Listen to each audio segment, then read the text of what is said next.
ఈ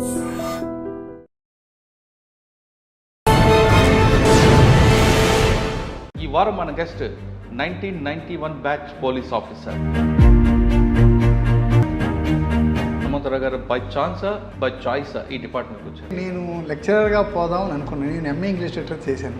లెక్చరర్ అవుదాం అనుకుని మరి ఎందులోకి ఎందుకు వచ్చారు? చాలామంది ఫ్రెండ్స్ ఏం చెప్పారంటే పోలీస్ జాబ్ చాలా బాగుంటుంది, క్యాపు, బుల్లెట్. ఒంగోలు అనగానే రౌడీజం కనిపిస్తుంటుంది. Addanki bus stand, Nellore bus stand, అక్కడ ఇన్స్పెక్టర్లు, ఎస్ఐలు, ఆ వాతావరణం ఎప్పుడు చూసారా? మేము చిన్నప్పుడు ఏమి వినేవాళ్ళం అంటే సినిమా వదిలిపెట్టారు, కరెంటు పోయింది అంటే మడ జరిగింది అనుకునేవాళ్ళు. మీకంటే మీకు ఇన్స్పైర్ చేసిన వాళ్ళు కానీ రోల్ మోడల్ కానీ పోలీసు ఎవరు ఉన్నారు? చోటుపురం దమనం ఉన్నప్పుడు అక్కడ నాగేశ్వరరావు అని, టైగర్ నాగేశ్వరరావు అని పేరు వినేవాడిని. అప్పుడు ఎవరు మురళీ ఎస్ఐ గారు, ఆయన బాగా ఛేదించి పట్టుకున్నారు.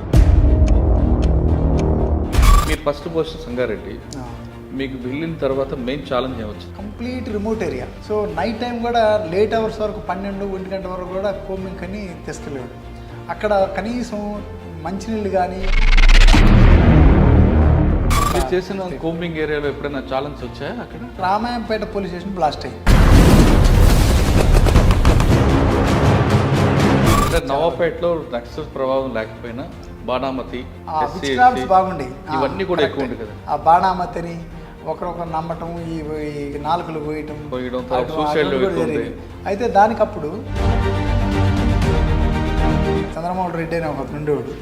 ఆ రామోజీ ఫిలిం దగ్గర కొన్ని 100 ఎకరాలు అంటే 120 ఎకరాలు అయితే 60 ఎకరాల్లో లేఅవుట్ వేసి డబుల్ రిజిస్ట్రేషన్ చేశారు. సూర్య రియల్ ఎస్టేట్స్ అని. వాడు సెట్ భూమి లేకుండా కొన్ని వేల మందికి భూములు అమ్మాడు. మీకు అప్పుడు ఇన్స్పెక్టర్ చంద్రశేఖర్ గారు ఉండేవారు. మీరే ఒక డెమో చేసి ఇచ్చారు, గుర్తుందా? ఆ టైంలో చాలా కార్యక్రమాలు చేసాం, కొన్ని సమయాల్లో బ్లేమ్ కూడా అయ్యాం. కానీ బ్లేమ్ అనవసరంగా అయ్యారు కదండి. 100% అనవసరం. నాకు అసలు సంబంధమే లేని విషయం అది. ఆ డ్యామేజ్ రికవర్ కావటం.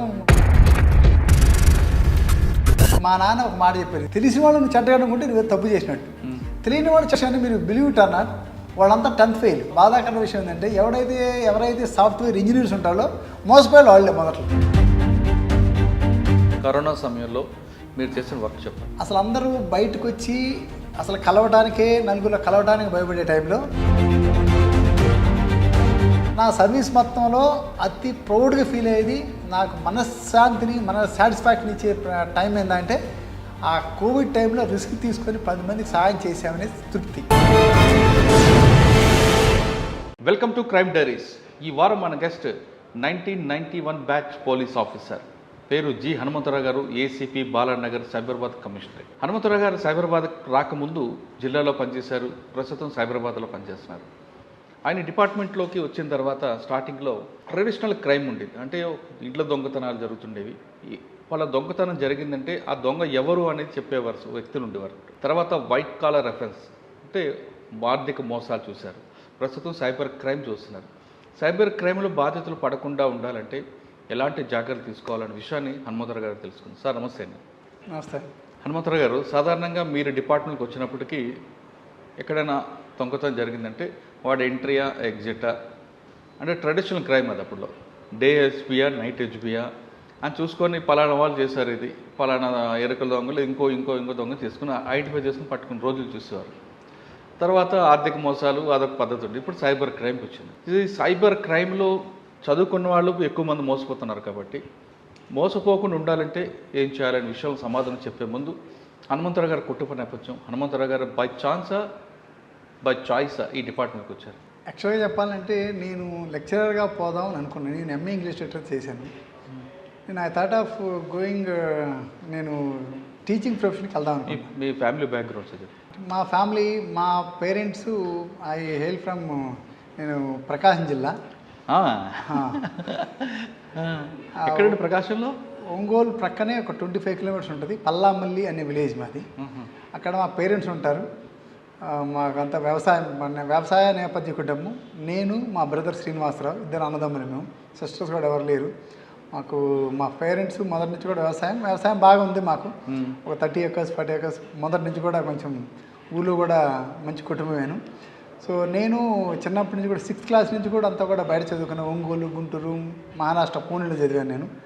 మా తమ్ముడు ఒంగోలు చదువుకున్నాడు. ఆ తర్వాత ఇద్దరమే కదా అని పొలాలు చూసుకున్నాడు. మా తమ్ముడు విలేజ్లోనే ఉంటున్నాడు. నేను పూణే నుంచి నేను హైదరాబాద్కి వచ్చాను. సో ఏదో కాంపిటేటివ్ ఎగ్జామ్స్ రాద్దామనే ఉద్దేశంతో వచ్చి అట్లాగే ఈ కాంపిటేటివ్ ఎగ్జామ్లో భాగంగా నాకు 2-3 జాబ్స్ వచ్చినాయి అదర్ దాన్ పోలీస్ ఆల్సో. అయితే నేను చాలామంది ఫ్రెండ్స్ ఏం చెప్పారంటే పోలీస్ జాబ్ చాలా బాగుంటుంది, క్యాపు, బుల్లెట్ అంతా చాలా దట్ లుక్ డిఫరెంట్గా ఉంటుంది, చాలా బాగుంటుంది అని సలహా ఇస్తే నేను రాశాను. అది వచ్చింది. నా ఖర్చు అప్పుడు 130 రూపాయలు. నేను ఈ జాబ్ రావడానికి నా ఖర్చు 130 రూపాయల మంది అప్లికేషన్ మాత్రమే. అంతకుమించి ఎటువంటిది కూడా ఎవరికి కూడా ఎటువంటి ఖర్చు కూడా లేదు.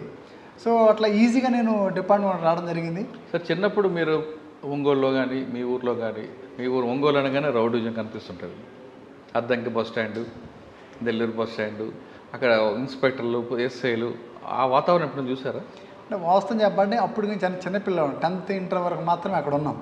సో పేరు అనేది కొంతమంది మీరు అన్నట్లు కరెంటు పోతే అక్కడ మటలు జరిగాయని, కరెంటు పోతే అక్కడ ఏదో కొట్లాటలు జరిగాయని ఇంతవరకు తెలుసు. కానీ చిన్నపిల్లలం కాబట్టి మేము ఆ లోపలికి ఎప్పుడు కూడా డీప్గా వెళ్ళలేదు. మీరు అటు మాకు అక్కడ మేము చిన్నప్పుడు ఏమి వినేవాళ్ళం అంటే సినిమా వదిలిపెట్టారు, కరెంటు పోయింది అంటే మట జరిగింది అనుకునేవాళ్ళు. మేము చిన్నవాళ్ళం అప్పుడు చదువుకున్నాం, స్టూడెంట్స్ అప్పుడు. సో అటువంటి సంఘటనలు మేము విన్నాం. అయితే నేను గుంటూరు, ఆ తర్వాత ఇంటర్ తర్వాత నేను గుంటూరులో చదువుకున్నాను. గుంటూరు జేకేసీ కాలేజీలో చదువుకున్నాను నేను. సో అక్కడ ఉండే కానీ బట్ ఇటువంటి వాతావరణానికి ఎప్పుడు కూడా you believe me or not, నేను ఫస్ట్ టైం పోలీస్ స్టేషన్కి వెళ్ళింది నేను డిగ్రీ చదివేటప్పుడు. ఎవరో ఫ్రెండ్ సైకిల్ పోయిందంటే first time Guntur Arundelpet police స్టేషన్కి పోయాను నేను. అంతకుముందు పోలీస్ స్టేషన్ అంటే కూడా నాకు తెలియదు అసలు. అది కూడా ఫ్రెండ్ తోటి పోయాను కలిసి. సో ఆడ ఎక్స్పీరియన్స్ ఆయన హెడ్ కానిస్టేబుల్ కలిసి ఓహో బాగా ఉంది ఇది పర్లేదు, ఆయన మంచివాడు దొరికాడు మాకు లక్కీగా. ఆయన బాగా రిసీవ్ చేసుకొని ప్రాపర్గా స్టూడెంట్స్ కదా అని చెప్పి సైకిల్ పోయిందా ఆయన రాసుకొని ఇట్లా చెప్పి సైకిల్ మీద ఇప్పిస్తాం, ఎక్కడ వదిలి దొరికిద్ది అని ఆయన మంచి మాటలు చెప్పి పంపించడం జరిగింది అప్పట్లో. సో హెడ్ కానిస్టేబుల్ పరిచయం, పోలీస్ పరిచయం అయింది. కానీ మీరు పనిచేసిన ప్రాంతంలో కానీ చదువుకున్న ప్రాంతంలో కానీ ఎస్ఐలు కానీ ఎవరైనా చూసారా ఫలానా ఎస్ఐలాగా అవ్వాలరా అని? మీకు ఇన్స్పైర్ చేసిన వాళ్ళు కానీ రోల్ మోడల్ కానీ పోలీస్ ఎవరు ఉన్నారు? టు బీ ఫ్రాంక్ అంత నేనంటే టీచింగ్ ప్రొఫెషన్ ఇక ఎట్లా అనుకున్నాను కాబట్టి అంటే పోలీస్ దృష్టి లేదు అప్పుడు అప్పట్లో ఈ ఉద్దేశం లేదు వాస్తవానికి. ఓకే. సో ఎక్కడైనా ఏదో లెక్చరర్ కావదాం, ప్రశాంతంగా టీచింగ్ ప్రొఫెషన్ అడాప్ట్ తీసుకుందాం అనే ఉద్దేశంలో ఉన్నాను. కానీ యాక్చువల్గా అప్పుడు ఆలోచించలేదు. బట్ అప్పట్లో మా దగ్గర నేను విన్న దాంట్లో స్టూవర్ట్పురం దొంగలు ఉండేవాళ్ళు. స్టూవర్ట్పురం దొంగలు ఉన్నప్పుడు అక్కడ నాగేశ్వరరావు అని, టైగర్ నాగేశ్వరరావు అని పేరు వినేవాడిని చిన్నప్పుడు, మరీ చిన్న కిడ్స్ అప్పుడు. అప్పుడు ఎవరు మురళీ ఎస్ఐ గారు ఆయన ఛేదించి పట్టుకున్నారు అనే విషయాన్ని మాత్రం అప్పట్లో మేము చిన్నప్పుడు విలేజ్లో కూడా వినేవాళ్ళం. ఆయన నాగేశ్వరరావు గారిని పట్టుకొని అరెస్ట్ చేసి ఆయన జైలుకి పంపించాడు. నాగేశ్వరరావు చాలా మంచి కార్యక్రమాలు చేసాడు దొంగ అని, కానీ అటువంటి విషయాలు మాత్రం తెలిసే మాకు అప్పట్లో. అచ్చా, 130 రూపాయలతో అప్లికేషన్ కొన్నారు, మాకు వేశారు. ఫస్ట్ అటెంప్ట్ కొట్టారా? First attempt. నాకు ఇక తర్వాత ఏం లేదు, ఫస్ట్లోనే వచ్చింది. దీంతో పాటు 2-3 బ్యాంక్ ఆఫీసర్ జాబ్స్ కూడా వచ్చినాయి నాకు, కానీ అటు కూడా పోలేదు. ఎందుకంటే లెక్చరర్ అవుదాం అనుకుని మరి ఎందులోకి ఎందుకు వచ్చారు? అనుకున్నాం, ఇక్కడికి వచ్చాను. ఈ జాబ్లో అప్పుడు ట్రై చేయలేం. ఇంకా ఐ వాజ్ కిడ్, 22 ఇయర్స్ అప్పుడు. నేను 22 ఇయర్స్కే నా పీజీ అయిపోయి నేను గుంటూరు పూణే ఫెర్గూసన్ కాలేజ్ చదివాను. It's what very reputed college. Even JKC college reputed college. అక్కడ చదివి నేను ఇక్కడికి వచ్చి చూద్దాం అనుకునేసరికి ఏదో నాకు పెద్ద టైం కూడా లేదు. ఓన్లీ విదిన్ స్పాన్ ఆఫ్ 3 మంత్సే నా పీజీ అయిపోయింది. నేను హైదరాబాద్ వచ్చాను, 3 మంత్స్లో రాశాను, వచ్చింది లక్కీగా. ఆ టైం కరెక్ట్ నోటిఫికేషన్ పడింది. ఫస్ట్ పోస్టింగ్ ఎక్కడ ఇచ్చారు ట్రైనింగ్ అయిన తర్వాత? ఫస్ట్ పోస్టింగ్ సంగారెడ్డిలో వేసాను. సంగారెడ్డి. మీకు SP and first SP Malakonda sir. తర్వాత సాంబశివరావు గారు? లేదు, ముందే నేను ఉన్నప్పుడు మాలకొండ సార్ ఉన్నాడు, అంతకుముందు సాంబశివరావు సార్ ఉన్నాడు. ఏం నేర్చుకున్నారండి మాలకొండ గారు? ఆయన చాలా పేషెన్స్, అది ఇంపార్షల్గా ఉండేవాళ్ళు. ఆయన ఎంత ఓపిక అంటే అప్పుడు బాగా ఎఫెక్టెడ్ ఏరియా, నక్సలైట్స్ బాగా ఎఫెక్టెడ్ ఏరియా. ఆయనతో పాటు మేము కూడా వెళ్ళేవాళ్ళం. వెళ్ళినప్పుడు ఆయన ముందుండేవాడు లీడర్గా, ముందుండి నడిపిస్తూ వెపన్ ఆయన క్యారీ చేస్తూ, ఒక ఎస్పీ అయ్యండి వెపన్ క్యారీ చేస్తూ ఆయనంతగా మేము వెళ్ళాడు. సో ఆయన చూసి లీడర్షిప్, లీడర్ అంటే ఎట్టుండాలి, లీడ్ చేయాలి మొత్తం టీంను కూడా. ఆయన చూసి మాత్రం లీడర్షిప్ క్వాలిటీస్ గురించి నేర్చుకున్నాను. మీరు ఫస్ట్ పోస్ట్ సంగారెడ్డి, మీకు వెళ్ళిన తర్వాత మెయిన్ ఛాలెంజ్ ఏమొచ్చింది? అంటే అక్కడ అట్లా ఉండేదంటే కొంచెం ప్రాంతం కొత్త, కంప్లీట్ మేము కోమింగ్ అన్ని వెళ్ళేవాళ్ళం, complete remote area. So night time కూడా లేట్ అవర్స్ వరకు 12-1 గంట వరకు కూడా కోమింగ్ అని తీసుకెళ్ళేవాడు. అక్కడ కనీసం మంచినీళ్ళు కానీ కనీసం తిండి కానీ టిఫిన్లు కానీ ఉండవు అసలు ఆ ఏరియాలో. మార్నింగ్ టైం అక్కడ బ్రేక్ఫాస్ట్ ఏంటంటే మిర్చి బజ్జీలు బ్రేక్ఫాస్ట్. సో వాటితోటే ఇక లేదంటే చాయ్ మిర్చి బజ్జీ ఈ మాత్రమే ఉండే. ఇక్కడ మేము వెళ్ళిన ప్రాంతం తూఫాన్ ఏరియా కానీ నర్సాపూర్ ఏరియా కానీ అటు ప్రాంతాలు ఉంటే అవి ఉండే అనమాట. సో మేము చాలా చెప్పండి అబ్స్టికల్స్ని బాగా ఫేస్ చేసాం, హార్డ్ టైంలోనే వర్క్ చేసాం మేము. ఇప్పుడు చాలా ఫ్రీ అయిపోయింది, కానీ అప్పటి కాలంలో మేము సంగారెడ్డి నుంచి ఒకవేళ పొరపాటున ఎక్కడ సిద్దిపేట రావాలంటే ఆ నర్సాపేట ఫారెస్ట్ నుంచి సిద్దిపేట అంటే భయపడి ఏదైనా బందోబస్తుగా అటు వెళ్ళాలంటే సంగారెడ్డి నుంచి హైదరాబాద్ వచ్చి హైదరాబాద్ నుంచి గజ్వేల్ మీదుగా సిద్దిపేట వెళ్ళాడు. అంటే ఎఫెక్టెడ్ ఏరియా బ్లాస్టింగ్ చేస్తారు. నర్సాపూర్ అంతా బెల్ట్ కదా, నర్సాపూర్ అంతా అప్పుడు బెల్ట్ ఉండేది. సో అట్లా 92-93 వరకు అట్లా. మీరు చేసిన కోంబింగ్ ఏరియాలో ఎప్పుడైనా ఛాలెంజ్ వచ్చాయా? అక్కడ ఏమైనా అటాక్ అవ్వడం కానీ? నేను ఉన్న టైంలో రామాయంపేట పోలీస్ స్టేషన్, అంటే నేను సంగారెడ్డి నుండి రామాయంపేట పోలీస్ స్టేషన్ బ్లాస్ట్ అయింది. అప్పుడు నేను అదే సేమ్ మీరు చెప్పినట్లు నేను సంగారెడ్డి నుంచి హైదరాబాద్ వచ్చి హైదరాబాద్ నుంచి రామాయంపేట రీచ్ అయ్యి. సో అప్పుడు ఎస్పీ గారు, నేను యంగ్ కాబట్టి మేము కూడా పరిగెత్తుకుంటూ ఉరుకుతూ వెళ్ళేవాళ్ళం. ఆ సార్ కూడా అప్పుడు ఆ టైంలో కరెక్ట్గా రీచ్ అయ్యి అక్కడ వాళ్ళకి ధైర్యం చెప్పి అక్కడ ఎస్ఐ గారిని కూడా వాళ్ళు వాళ్ళ కస్టడీలో తీసుకుంటే ఆ తర్వాత వాళ్ళని మేనేజ్ చేసి మాట్లాడి వాళ్ళని విడిపించి చేయటం జరిగింది. అప్పుడు సంగారెడ్డి తర్వాత అండి నేను ఆ తర్వాత ఒంగోలు పీటీసీకి వెళ్ళిపోయాను. ఎందుకు? ట్రైనింగ్ అంటే నాకు టీచింగ్ ప్రొఫెషన్ ఇంట్రెస్ట్ అని చెప్పాను కదా. సో అట్లా నేను సెకండ్ పోస్టింగ్లో ఒంగోలా? సెకండ్ పోస్టింగ్ ఒంగోలు అక్కడ నేను దాదాపు ఒక 2-3 వేల మందికి ట్రైనింగ్ ఇచ్చి ఉంటాను కానిస్టేబుల్స్కి. స్కూల్కి వెళ్ళకుండా ఈ విధంగా ఇచ్చారా? అచ్చా, ఒంగోలు పీటీసీలో ఒంగోలు పీటీసీలో నా శిష్యులు ఇప్పుడు ఆల్మోస్ట్ వాళ్ళు రంగారెడ్డి, మెదక్, నిజామాబాదు, ఈవెన్ వరంగల్, వైజాగ్, తిరుపతి ఇదంతా కూడా నా శిష్యులు ఉన్నారు కానిస్టేబుల్స్. ఎక్కడ పోయినా కనీసం ఒక రికగ్నిషన్ ఏంటంటే నేను ఎక్కడ పోయినా కానీ సో మా సార్ మాకు అప్పుడు కొన్ని పాఠాలు చెప్పారని గుర్తుపెట్టుకుంటారు. కానీ బాగుంటుంది కదా సార్, అది మామూలు లాంటి కన్నా మనకి ఒక్కసారి కనుక టీచింగ్ ప్రొఫెషన్ కనుక అలవాటైతే మనం బయటికి రావడానికి ఇష్టపడం. మీకు ఫర్ ఇన్ఫర్మేషన్, ఇంకా నేను ఇన్స్పెక్టర్ అయిన తర్వాత అంబర్పేట పీటీసీలో 7 సంవత్సరాలు పనిచేసా, అదే మన టీచింగ్ ప్రొఫెషన్లో. సో అంటే ఇంట్రెస్ట్ కాబట్టి 2011 నుంచి 2018 వరకు మళ్ళీ ట్రైనింగ్ కాలేజీలో ఉన్నాను నేను. చెప్పి బయటకు వచ్చిన తర్వాత స్టూడెంట్స్ కనపడినప్పుడు వాళ్ళు చెప్తున్న మాటలు వింటే చాలా ఆనందం ఉంటుంది. చాలా ఆనందం సార్. నాకు తెలియకుండానే చాలామంది ఎస్ఐస్ సార్ మీ దగ్గర మీరు ట్రైనింగ్ అయ్యారు సార్, మీరు నాకు గుర్తుపట్టలేదు సార్ అంటారు. అప్పుడు మనకి చాలా ఆనందం వేస్తుంది.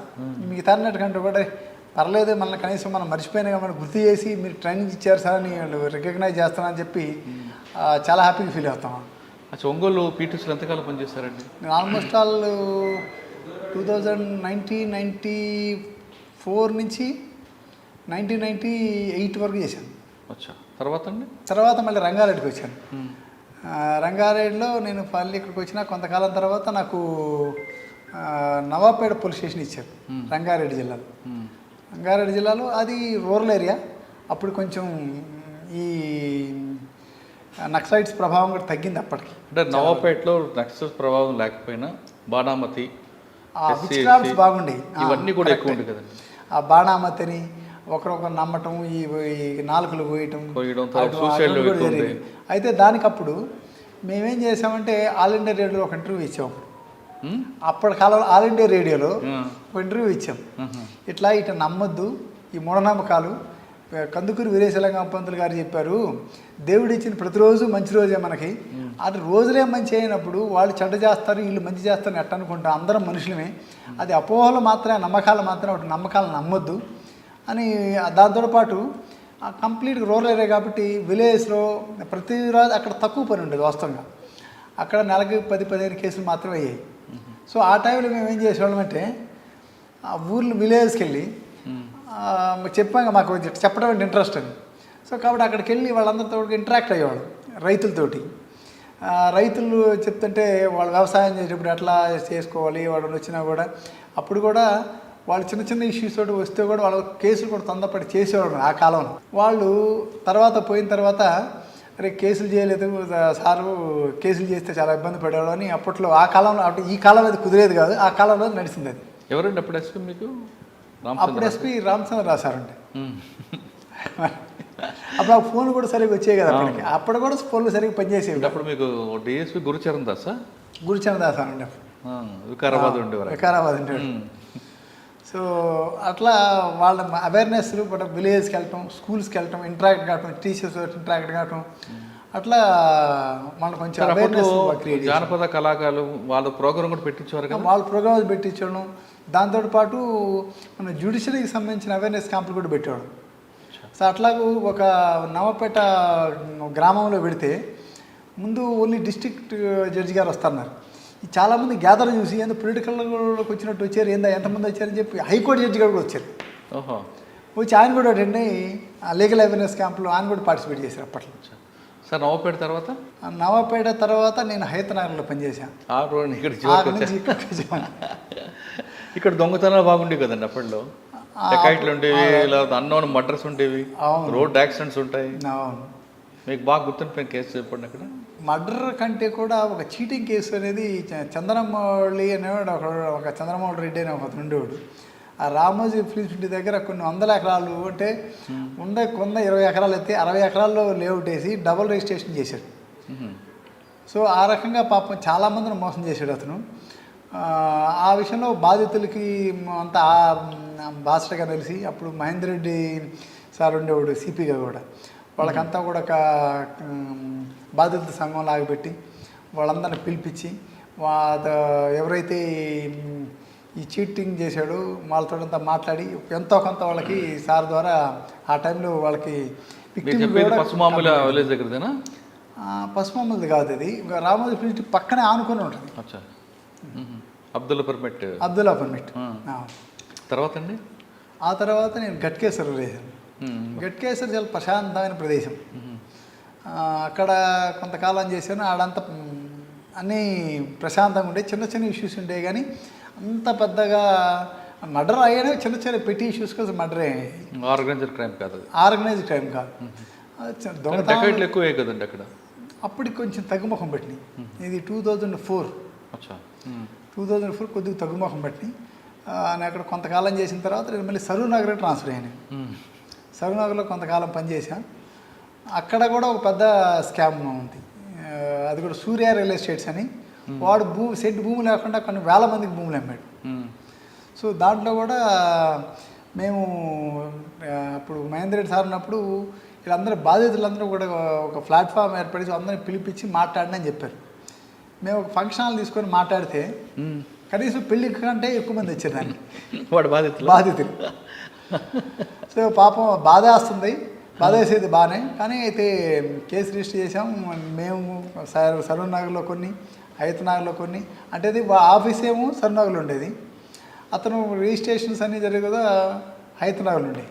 అప్పుడు ఎవరైతే ఈ ఇన్వాల్వ్మెంట్ అయ్యాడని చెప్పి ఎస్ఆర్ఓ ఉంటాడు, రిజిస్ట్రార్ని కూడా అక్యూజ్గా మేము చేసి రిజిస్ట్రార్ని కూడా అరెస్ట్ చేయడం జరిగింది. అప్పుడు సార్ మీరు సరూర్ నగర్లో పనిచేసిన టైంలోనే అట్రాక్షన్ డైవర్షన్ గ్యాంగ్ ఉండేది. ఆ గ్యాంగ్ కోసం మీరు పడ్డ కష్టం సార్ చెప్పండి. అటెన్షన్ డైవర్షన్ మేము అప్పట్లో స్నాచింగ్ జరిగిందంటే మేమే చేసినట్లు లేచి నుంచున్నాం సీట్లో నుంచి. ఎందుకంటే మాకు ప్రెజర్స్ అట్లా ఉండే, అంటే ఆఫీసర్స్ కూడా వాళ్ళు సదుద్దేశంతో చెప్పేవాళ్ళు, చెడు ఉద్దేశం కాదు. మాకు ఆ రకంగా ఇన్స్ట్రక్షన్స్ ఇస్తే ఆ భయానికి మేము కూడా ఏం చేసేవాళ్ళం అంటే ఇమ్మీడియట్గా ఏరియాలోకి వెళ్ళి అన్నీ కూడా టీంలు ఫామ్ చేసి ఎక్కడికక్కడే క్రైమ్ ఎస్ఐ ఒక సైడ్ ఎంతమంది అయితే లా అండ్ ఆర్డర్ ఎస్ఐ అంతమంది లా అండ్ ఆర్డర్స్ ఎటైతే వాళ్ళు విత్డ్రా కావడానికి అవకాశం ఉన్న ప్రతి రూట్ కూడా ముగ్గు నగలు మఫ్టీలు పంపించి వెహికల్ చెకింగ్ చేసి అట్లా పట్టుకున్న సంఘటనలు కూడా ఉన్నాయి. అది కాకుండా మీకు అప్పుడు ఇన్స్పెక్టర్ చంద్రశేఖర్ గారు ఉండేవారు. అవును. ఆయన మీరు మీ టీం అంతా కలిపి వెంకటేశ్వర్లు ఇంకొక ఎస్ఐ ఉండేవారు. మీరే ఒక డెమో చేసి ఇచ్చారు, గుర్తుందా? ఆ టైంలో చాలా కార్యక్రమాలు చేసాం, కొన్ని సమయాల్లో బ్లేమ్ కూడా అయ్యాం. సో రకరకాల బట్ అఫ్కోర్స్ తర్వాత అది కాదని ప్రూవ్ అయింది. మీరు అన్నట్టు కొన్ని లైఫ్లో మనకి సంబంధం లేని విషయాలు కూడా బ్లేమ్ అనవసరంగా అయ్యారు కదండి, అనిపిస్తుంది. 100% అనవసరం. నాకు అసలు సంబంధమే లేని విషయం అది అయ్యాం. But I came out with clean chit. అది డిపార్ట్మెంట్ ద్వారానే. So after enquiry clean chit ఇచ్చారు. కరెక్టే, కానీ ఆ రోజు ఆ డ్యామేజ్ మాత్రం మనం మీరు అన్నట్టు ఆ డ్యామేజ్ రికవర్ కావటం. బట్ వన్ థింగ్ ఏంటంటే నాకు ఒక గుడ్డో బ్యాడ్ నాకు తెలియదు, కానీ నాకు డిపార్ట్మెంట్లో మంచి పేరు ఏంటంటే అయ్యో పాపం వాడు అటు చేస్తాడా అనే పేరు అయితే ఉంది. కానీ పబ్లిక్లోకి వచ్చేసరికి లేదంటే మీ ఇంట్లో కానీ చుట్టుపక్కల కానీ చిన్న మా నాన్న ఒక మాట చెప్పారు, దీనికి కరెక్ట్గా చెప్తా దీనికి. నీకు మా నాన్న ఏం చెప్పారంటే నీకు తెలిసిన వాళ్ళు నీ గురించి ఏమనుకుంటారు అన్నాడు. నీకు తెలిసిన వాళ్ళు నీ గురించి ఏమనుకుంటారు, నీ గురించి చెడ్డగా అనుకుంటారా మంచిగా అనుకుంటారా అడిగారు. నా గురించి మనకు తెలిసిన వాళ్ళు అయితే ఊరు చెడ్డగా అనుకోరు నాన్న అన్న. మరి తెలియని వాళ్ళ గురించి నీకు ఎందుకు అన్నాడు ఆయన. ఇప్పుడు మంచి చెడ్డ ప్రతి చోట ఉంటుంది. తెలిసిన వాళ్ళు నువ్వు చెడ్డగా అనుకుంటే నువ్వు తప్పు చేసినట్టు, తెలియని వాళ్ళు చెడ్డగా అనుకుంటే నీకు సంబంధం లేని విషయం. సో దాన్ని నువ్వు రిపేర్ చేయలేవు, అందరూ ప్రతి ఒక్కరి దగ్గర నువ్వు చెప్పలేవు. మంచి మాట చెప్పారు ఆయన. అందుకని ఆయన అంతకుముందు నేను కొంచెం గిల్టీ ఫీల్ అయ్యండి, అది ఎవడండి అనుకుంటాడు అని. ఆ తర్వాత ఆయన మాట చెప్పిన తర్వాత చాలా ధైర్యంగా ఫీల్ అయ్యాను. నాన్న చెప్పిన తర్వాత ఇంకా మనకి ఇంక తిరిగే ఉంది అంతే కదా. నాన్న అమ్మ చెప్పిన తర్వాత ఓకే. సరూనగర్ తర్వాత ఎక్కడికి వచ్చారండి? సరూనగర్ తర్వాత నేను కొంతకాలం నిజామాబాద్ ఒక పోస్టింగ్ చేశాను, కోటగిరి పోలీస్ స్టేషన్లో షార్ట్ పీరియడ్. ఆ తర్వాత సుల్తాన్ బజారు, ఆ తర్వాత ప్రమోషన్ వచ్చింది. ఆ తర్వాత ప్రమోషన్ తర్వాత ఆల్మోస్ట్ ఆల్ 11 నుంచి 18 వరకు పీటీసీలో పనిచేశాను. సార్ కోటగిరిలో ఎలాగుంటుంది క్రైమ్ కల్చర్? అక్కడన్నీ చిన్న అదంతా కూడా సెటిలర్స్ అంతా కూడా ఆంధ్ర నుంచి సెటిల్ అయిపోయిన వాళ్ళు ఉంటారు అక్కడ. కోటగిరి అంటే జస్ట్ మనకి బోర్డర్, మన మహారాష్ట్ర బోర్డర్. అక్కడ అన్ని చిన్న చిన్న ఇష్యూస్ ఉండేవి. ఈ రైతులకు చిన్న చిన్న కొట్లాడుకోవడం, చిన్న చిన్న దొంగతనాలు. ఆ తర్వాత రైస్ అప్పట్లో నేను పోయేసరికి అది లేదు ఆ కల్చర్. అంతకుముందు ఎట్లుండేదంటే ఇప్పుడు మనకు ఆంధ్ర యునైటెడ్ ఏపీ ఉన్నప్పుడు ఇక్కడ నుంచి ఆ మహారాష్ట్రకి రైస్ని తీసుకుపోయాడు దొంగతనంగా. అక్కడ ఎక్కువ రేటుకి అమ్ముకునేవాడు. కానీ నేను పోయేటే ఇంకా అది కూడా ఏం లేదు యాక్చువల్గా. ప్రశాంతమైన ఏరియా. నేను పోయేసరికి ప్రశాంతమే, పెద్ద ఇష్యూస్ ఏ ఉండేవి కాదు అక్కడ. కోటగిరి తర్వాత సుల్తాన్ బజార్ షార్ట్, ఈ రెండు కూడా చాలా షార్ట్ పీరియడ్. తర్వాత అండి ఆ తర్వాత ప్రమోషన్, ఆ తర్వాత పీటీసీ ఆల్మోస్ట్ ఆల్ 7 years. పీటీసీలో ఎలాగుంటుందండి మీకు? నేను బాగా ఎంజాయ్ చేసే ప్రదేశం ఏంటంటే ఆ పీటీసీని. ఎందుకంటే నాకు టీచింగ్ కొంచెం ఇంట్రెస్ట్, పైగా నాకు చెప్పాలనే ఆనందం ఎక్కువగా ఉంటుంది నాకు. ఇది పిల్లలకి ఏదైనా ప్రిపేర్ నేను 1 గంట చెప్పాలంటే నేను 2 hours ప్రిపేర్ అవుతాను. ఎందుకంటే అది ఎప్పుడు కూడా మనం చెప్పేది ఇంటాక్ట్గా వాళ్ళకి చేరాలి. అప్పుడే మనల్ని వాళ్ళు గుర్తుపెట్టుకుంటారు. మనం గుర్తుపెట్టుకోవాలంటే మనం వాళ్ళకి బాగా టీచ్ చేయగలగాలి అని మనసులో బాగా అనుకొని ప్రిపేర్ అయ్యి బాగా వెళ్తాం. సార్ అంబర్పేట పీటీసీ అనగానే మంచి పేరు ఉందండి, అంత డౌటే లేదు. కానీ హాస్టల్ విషయంకి వచ్చేసరికి కొంతమంది ఆఫీసర్లు కొల్యూట్ అవుతారనేది వార్తుంది. అంటే సో హ్యాపన్స్, నేను కాదని చెప్పను, అవునని చెప్పను. ఎందుకంటే నేను ఐ నెవర్ మెస్ ఇన్ఛార్జ్ కానీ అటువంటి ఇప్పుడు నేను పనిచేయలేదు. యాక్చువల్గా ఉన్నంతకాలంలో కూడా నేను ఓన్లీ మా టైమింగ్స్ ఉంటాయి. మాకు 9 o'clock స్టార్ట్ అవుతాయి, 5 o'clock క్లాసులు జరుగుతాయి. మాకు ఒకరోజు 3 క్లాసులు ఉంటాయి, ఒకరోజు 4 క్లాసులు ఉంటాయి, ఒకరోజు 2 క్లాసులు ఉంటాయి. ఆ క్లాసులు అటెండ్ ఉంటాం, ఏమైనా ఉంటే నోట్స్ ప్రిపేర్ చేసుకుంటాం. పీపీటీస్ ఉంటాయి, పవర్ పాయింట్ ప్రెజెంట్ అవి తయారు చేసుకుంటాం నెక్స్ట్ డేకి. అంతవరకు చూసుకుని వచ్చేవాళ్ళం, కానీ అదర్ వే ఉన్న విషయాల్లో పెద్ద ఇన్వాల్వ్ అయ్యేవాళ్ళం కాదు. సార్ పీటీసీలో మీరు క్లాస్ చెప్తున్నప్పుడు ఇండోర్ అవుట్డోర్ సంబంధించినప్పుడు ఇప్పుడు ట్రెండ్ ఏం నడుస్తుంది క్రైము, ఎలా దాన్ని అవుట్కమ్ చేయాలి, ఒక మాబ్ గ్యాదర్ అయితే ఎలా దాన్ని మనం రెస్క్యూ చేయాలి, ఇటువంటి విషయాలు నేను నేర్పుతుంటారా, లేదంటే ఓన్లీ బుక్స్ వరకే చెప్పుకుని వస్తాను? లేదు, బుక్స్ తోటి పాటు ప్రాక్టికల్గా అప్పుడే డే టు డే లైఫ్లో ఏమేమి జరుగుతుంది, క్రైమ్ ఎటువంటి క్రైమ్ జరుగుతుంది. మీరు అన్నట్టు ఎంతమంది అన్నారు ట్రెడిషనల్ క్రైమ్ అడ్డ జరిగేది, రాను ఎట్టట్లది మార్పు చెందుతూ వస్తుంది. ముందు ట్రెడిషనల్ క్రైమ్ జరిగేది, ఆ తర్వాత ఎకనామిక్ క్రైమ్ స్టార్ట్ అయినాయి, ఆ తర్వాత సైబర్ క్రైమ్ స్టార్ట్ అయినాయి, ఇక ముందు ఆర్టిఫిషియల్ ఇంటెలిజెన్స్ ఇంకేం జరుగుతాయో. సో డేస్ని బట్టి నేరాలు కూడా మారిపోతుంటాయి. ఒకప్పుడు ట్రెడిషనల్ క్రైమ్ అంటే అతను ఎక్కడి నుంచో వచ్చి బలవంతంగా ఒక ఇంట్లోకి కన్నం వేసు, లేదంటే లాక్ బ్రేక్ చేసు బలవంతంగా వెళ్ళి అక్కడ తీసుకుంటాడు. వాడు భయం, దొరుకుతాను ఉంటాను మళ్ళీ ఎట్లుండేయాలి. అయితే ఇప్పుడు అటువంటివి లేకుండా ఆ తర్వాత ఎకనామిక్ అఫెన్స్ స్టార్ట్ అయింది. ఎట్లాగూ ఏదో ఒకటి అమ్మటం, దొంగ ఫేక్ డాక్యుమెంట్స్ క్రియేట్ చేయటం, దానికి ఈజీగా మనీ సమ్ చేయటం. ఆ తర్వాత ఇప్పుడు వచ్చి అసలు ఎక్కడ కదలకుండా ఉన్న దగ్గర కూర్చొని మోసం చేయటం. సో ఈ సైబర్ ఎకనామిక్స్ ఏది మరీ ఎక్కడో ఉంటాడు నేరస్తుడు, ఎక్కడో రాజస్థాన్లోను, జార్ఖండ్లోను, వెస్ట్ బెంగాల్లోను, సో ఎక్కడో ఉంటాడు, నేరం మాత్రం ఇక్కడ జరుగుతుంది. సో ఆ రకాలు కూడా కొన్ని కోట్ల రూపాయలు నష్టపోయిన వాళ్ళు ఉన్నారు ఆ రకంగా సైబర్ క్రైమ్స్ ద్వారా. వాటి మీద అవగాహన కల్పించేవారు మీ దగ్గరకు వచ్చే వాళ్ళకి?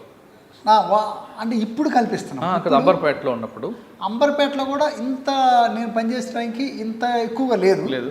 కానీ కన్విక్షన్ రేట్ ఎలా పెంచుకోవాలో ఆ విషయం చెప్పేవారా? కన్విక్షన్ రేట్ తప్పనిసరిగా చెప్పాను. అసలు ఇన్వెస్టిగేషన్ ప్రాసెస్ ఎట్లాగో ఎలా అంటే ప్రొసీజర్ ఎలా ఉంటుందండి? జనరల్గా ఒక ఎఫ్ఐఆర్ అయిన తర్వాత ముందేం చేస్తారంటే వాళ్ళు స్టేట్మెంట్ రికార్డ్ చేసుకోవాలి. ఆ స్టేట్మెంట్ రికార్డ్ ఎక్కడైతే నేరం జరిగిందో అక్కడికి పోయి అసలు ఏం జరిగింది, సీన్ ఆఫ్ అఫెన్స్, ఇప్పుడు CDF అంటున్నాం.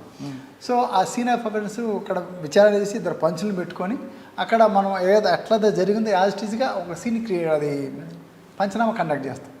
పంచనామా కండక్ట్ చేస్తే అక్కడ ఎవరైనా కానీ విసినిటీలో కనుక ఎవరైనా కానీ విట్నెస్లు ఉంటే, సర్కమాస్టల్ విట్నెస్ కానీ ఐ విట్నెస్లు కానీ ఎవరైనా ఉంటే అక్కడ కూడా కలెక్ట్ చేసుకుంటాం. అది కాక ఏమైనా టెక్నికల్ ఎవిడెన్స్ అక్కడైనా చిన్న నేరం అనుకోండి, 324 అనుకోండి, వరకు కొట్లాట్లే ఉంది అనుకోండి, మరి కట్ ఉందా లేదా ఏ నేరమైనా కానీ ఇన్వెస్టిగేషన్ ఒక రకంగానే ఉంటుంది, కలెక్షన్ ఆఫ్ ఎవిడెన్స్ ఒక రకంగానే ఉంటుంది.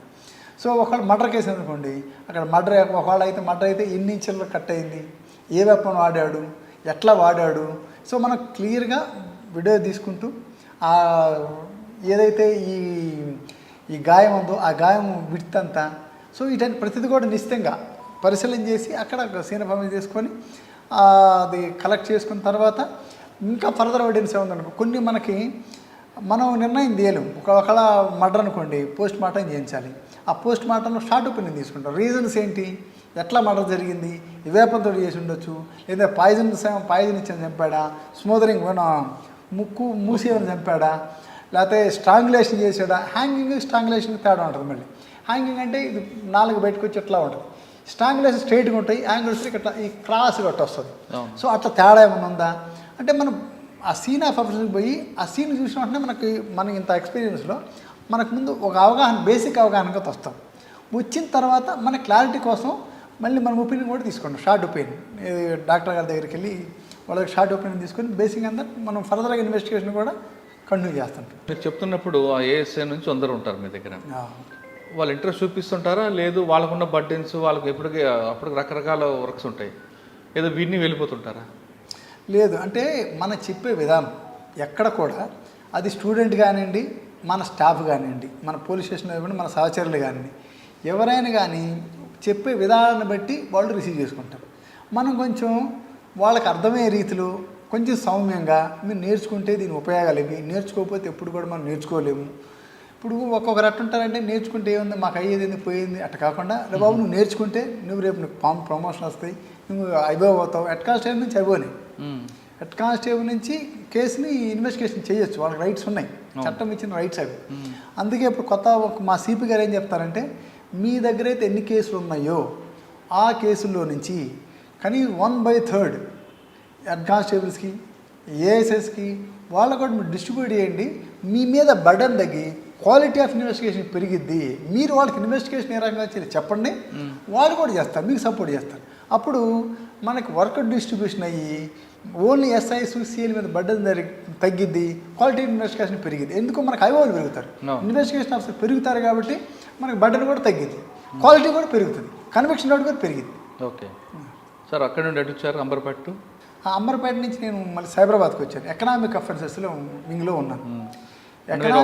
ఒక జోన్ అయిపోయింది మీది, క్రైమ్ అయిపోయింది, సెకండ్ జోన్లోకి వచ్చారు. ఎకనామిక్ అఫెన్సెస్ వింగ్లోకి వచ్చాను. ఎకనామిక్ అఫెన్సెస్ వింగ్లోకి వచ్చిన తర్వాత ఈడ కూడా ఒక పెద్ద స్కామ్ చేసాం. ఏదండి? మెతుకూరు రవీంద్ర అని, అది ఒక 150 crores స్కామ్. అది కూడా సో ఎంఓ ఏంటంటే దాన్ని ఎలా బ్రేక్ చేస్తారు మీరు? వాళ్ళు ఏం చేస్తారంటే డిపాజిట్లు కట్టించుకుంటాడు. నీకు నా గనక 1 లక్ష రూపాయలు ఇస్తే నెక్స్ట్ మంత్కి నీకు 1,10,000 ఇస్తాను అంటాడు.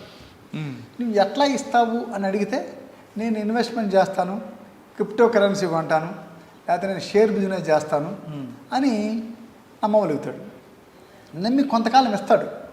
ఎట్లా ఇస్తాడు, కొత్త వాళ్ళు జాయిన్ అవుతూ ఉంటారు, వాడికి మనీ ఫ్లో పెరుగుతుంటుంది. మనీ ఫ్లో ఉన్నంతకాలం ఇటు ఇచ్చుకుంటానే పోతుంటాడు, అతనికి వచ్చి నష్టమే లేదు. ఎప్పుడైతే మనీ ఫ్లో ఆగిపోయిద్దో అప్పుడు బ్రేక్ అయిపోయి చేతులు ఎత్తేస్తాం. సో అట్లా దాదాపు ఒక 150 కోట్లు కలెక్ట్ చేశాడు, 150 కోట్లు.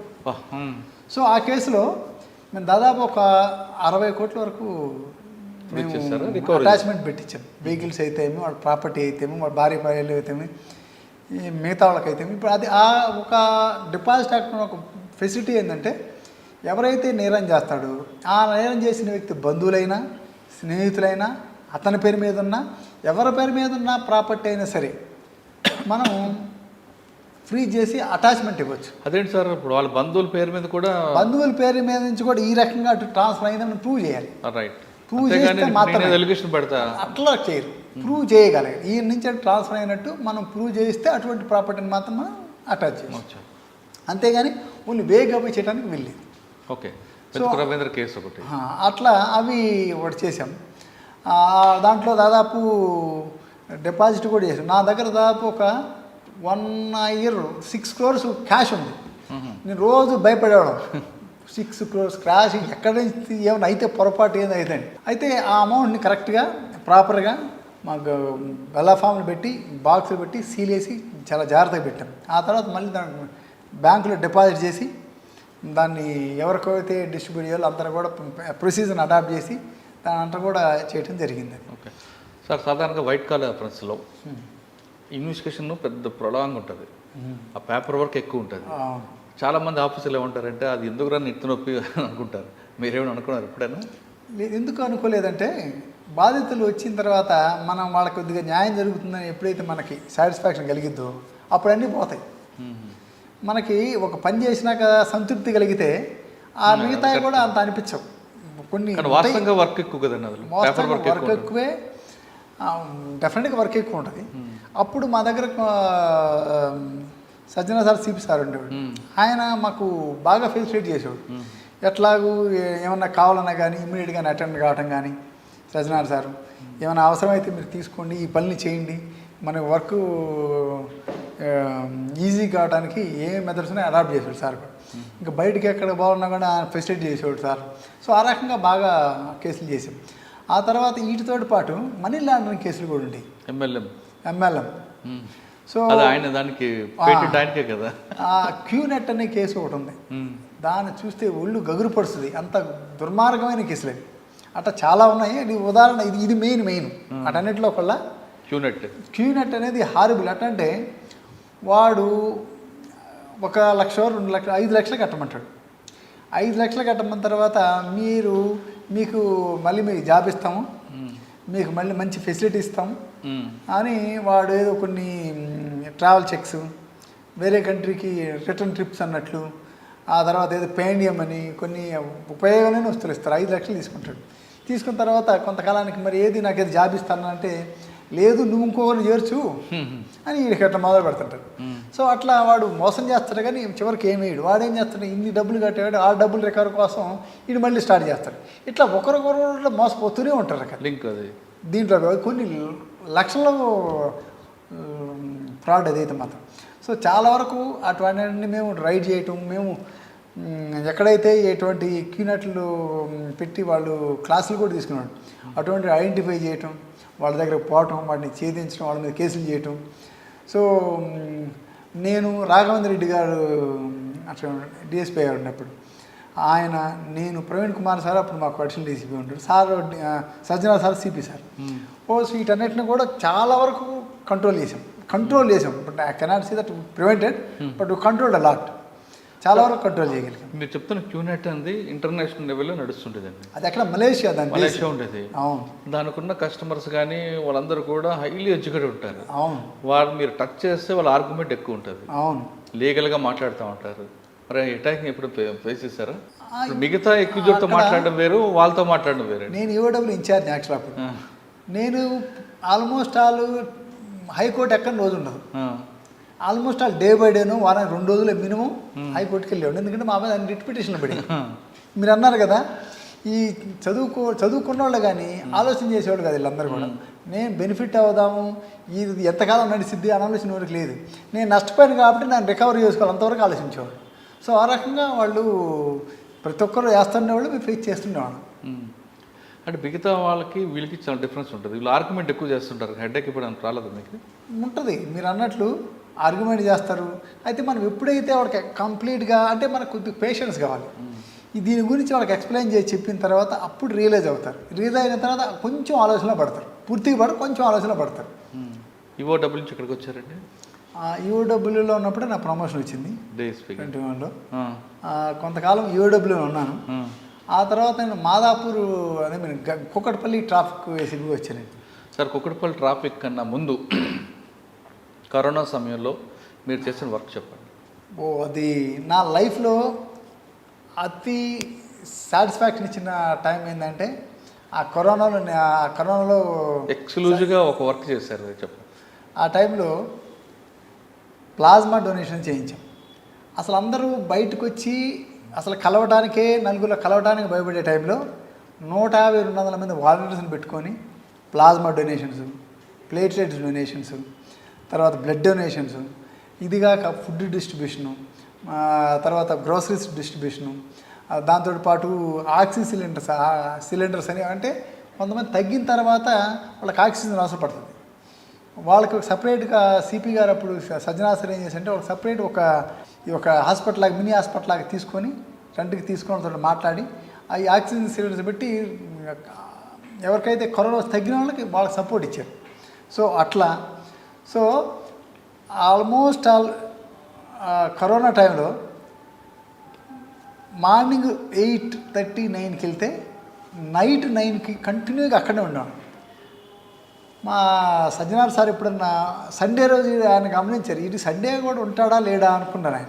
నేను ఆయన ఎప్పుడు వచ్చినా అక్కడే ఉండేవాడిని రోజులో. కానీ వాలంటీర్స్ని కూడా హ్యాట్స్ ఆఫ్, వాళ్ళు కూడా వాలంటీర్కి వచ్చి అంత టైంలో కూడా ఎన్నో జాగ్రత్తలు తీసుకొని వాళ్ళు ప్రతి ఒక్కరికి కాల్ చేయటం, ఎవరికైనా ప్లాస్మా అని అవసరపడితే ప్లాస్మా కావాలంటే వాళ్ళతో మాట్లాడి డోనర్స్ని వాళ్ళకి కాన్ఫిడెన్స్ కలిగించి హాస్పిటల్కి పంపించి వాళ్ళకి ప్లాస్మా డొనేట్ చేయించి, కొన్ని అయితే దాదాపు నాకు తెలిసి ఆ కాలంలో 12,000 డొనేషన్ చేయించాం. 12,000 ఇది ఓన్లీ ప్లాస్మా. సో ఆ తర్వాత ఇవి ప్లేట్లెట్స్, ఆ తర్వాత బ్లడ్. సో ఆ తర్వాత దానికంటే ముందు ఫుడ్ డిస్ట్రిబ్యూషన్ చేసాం, దాని తర్వాత గ్రోసరీస్ డిస్ట్రిబ్యూషన్ చేసాం, ఆ తర్వాత మైగ్రెంట్ ల్యాబ్ని ట్రైన్స్లో వాళ్ళ ప్రాంతాలకు పంపించాం. సో ఆల్మోస్ట్ నేను సజ్జనార్ సార్తో పాటు కన్సర్న్ ఇన్స్పెక్టర్తో పాటు మేము కూడా అన్నింటిలో కూడా పాల్గొన్నాం. అతి ముఖ్యమైన విషయం ఏంటంటే ఈ plasma. So I was the incharge. So ఎప్పుడైనా కానీ నాకు ఈ సర్వీస్ మొత్తంలో అతి సాటిస్ఫాక్షన్, మీరు నాకు చాలా బాగా గుర్తు చేశారు వాస్తవానికి. నా సర్వీస్ మొత్తంలో అతి ప్రౌడ్గా ఫీల్ అయ్యేది, నాకు మనశ్శాంతిని సాటిస్ఫాక్షన్ ఇచ్చే టైం ఏంటంటే ఆ కోవిడ్ టైంలో రిస్క్ తీసుకొని 10 మందికి సహాయం చేసామనే తృప్తి. That was ultimate for me, ultimate satisfaction my whole service. Retire అయిపోయిన తర్వాత కూడా పిల్లలు కూడా మాకు మనవాళ్ళకు ఇంకా లేరు, ఉంటే వాళ్ళు కూడా చెప్పుకోవడం నాకు ఇది ఒక మంచి సబ్జెక్ట్ అయింది యాక్చువల్గా. రైట్ సార్, అక్కడ నుండి ట్రాఫిక్ కుక్కట్పల్లి ట్రాఫిక్ అనగానే అందరికీ చాలా బాధ ఉంటుంది. ఎందుకంటే మీరు ఆ ప్రాంతం మీద అవగాహన తెచ్చుకోవడానికి కొంత టైం కావాలి. ఈలోగా అవగాహన తెచ్చుకున్న సమయానికి మీకు ట్రాన్స్ఫర్ అయిపోతారు. ఆ పోస్ట్ ఎలాగ ఉంది, ఆ బర్డెన్ అలాగ ఉంటుంది.